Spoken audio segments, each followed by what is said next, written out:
नमस्ते बिटिया, हमेशा खुश रहो बिटिया. A very good morning to you all. Myself, JVN Dr. Ravi Jain, Assistant Professor, Department of Practice of Medicine at Faculty of Homeopathic Science in Jyoti Vidyapeeth Women's University, Jaipur. In today's lecture, we are going to discuss about the WPW syndrome, that is Wolff-Parkinson-White syndrome. This is a very important question from examination point of view. You get a short note on this syndrome. Now, Wolff-Parkinson-White syndrome basically represent the accessory pathways in heart by which the nerve impulses travels and takes a route other than the normal and produces various kind of arrhythmias. So you can see the normal pathway and you can also see the accessory pathway. The normal pathway you already know, where the impulses are going from the SN node to the AV node, bundle of his Purkinje fibers. So that is the normal pathway, and in this figure you can see the abnormal pathway. So there are different kind of abnormal pathways that we are going to discuss in WPW syndrome, and that will be represented by the delta wave in the ECG. Now, what is WPW syndrome? An abnormal condition. WPW is basically an abnormal condition where an abnormal band of conduction tissue. So there is an abnormal band of the conduction tissue that connects the atria and the ventricles. So there is an abnormal conduction tissue that connects the atria and the ventricles that causes an accessory pathway and rapid transmission of the impulses. A band of connective tissue that connects the atria to the ventricles. This allows the electrical impulse to bypass the AV node and spread from the atria to the ventricles. And this is known as the accessory pathway. I will again repeat the definition. It is an abnormal condition where an abnormal band of connective tissue that connects the atria and the ventricles, and this allows the electrical impulse to bypass the AV node and spread from the atria to the ventricles. This is known as the accessory pathway. The ECG pattern shows a very short PR interval and a broad QRS complex with the presence of delta wave that is called slurring of the QRS complex.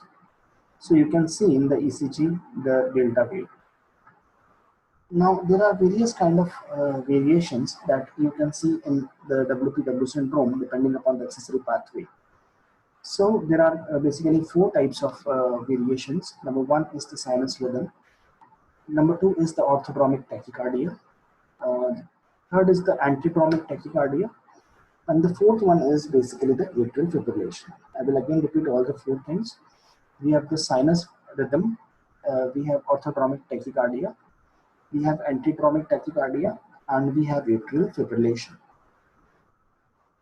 Now, what is sinus rhythm? There are, in this, we are going to discuss about first sinus rhythm type A pattern. So, in type A pattern sinus rhythm, there is partial depolarization of the ventricles through the AV node.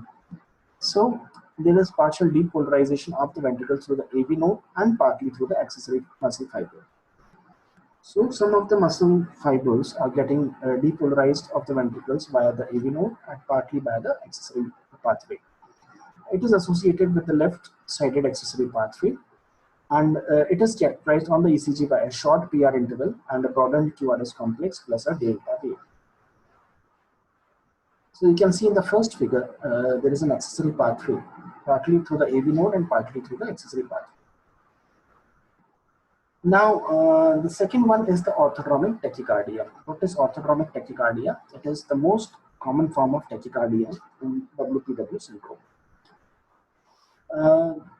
There is a re-entry circuit that passes antegrade through the AV node and retrograde through the accessory pathway. So you can see in this figure that from the SA node, the pathway is going anteriorly. Through the AV node, it goes anteriorly, and through the accessory pathway, it comes back. So while coming back, it is known as the orthodromic tachycardia. Because of this is re-entering, it will produce more impulses. So re-entry circuit passes through the antegrade, through the AV node, and retrograde through the accessory pathway. The ventricles are depolarized in a normal way, producing narrow complex tachycardia. Next one is the antidromic.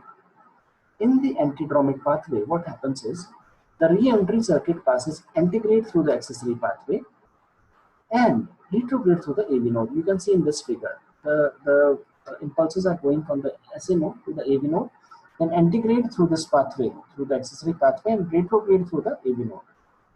Therefore, it is known as antidromic. Anti means opposite to what is observed.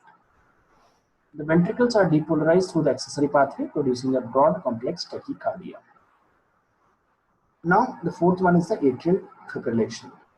So what happens in atrial fibrillation is the ventricles are depolarized through the accessory pathway. So the ventricles are getting depolarized via the accessory pathway, and this produces irregular broad complex tachycardia. So you can see very much irregular broad complex tachycardia because the ventricles are depolarizing through the accessory pathway. This produces dangerously rapid ventricular rate and may cause collapse, syncope, and even death. So because there are a lot of impulses, it can produce rapid ventricular contraction rate and may produce collapse, syncope, and even death of the patient. These are the various pathways and the tachycardia that is commonly observed. Now, how will you manage the case of WPW syndrome? The prophylactic anti-arrhythmic drug therapy aimed at the slowing contraction rate and prolonging refractive period of the accessory bypass. So we can give prophylactic anti-arrhythmic drugs therapy, and various anti-arrhythmic drugs includes flicanidine, digoxin, and verapamil. And the other condition is known as catheter ablation of accessory pathway. So you can burn out the accessory pathway so that the impulses can be prevented from transferring. So this is the management of WPW syndrome. So this was all about WPW syndrome, that is Wolff-Parkinson-White syndrome. In the next lecture, we are going to discuss about arterioventricular block and the bundle branch block, that is known as BBB. So this was all for today. This session was powered by Digital Version 2.0, Jyoti Vidyapeeth Women's University. I hope you are satisfied with my digital session. If you have any query, please mention in the comment box and I'll try to resolve it. So this was all for today. Thank you very much. We will be meeting in the next lecture tomorrow.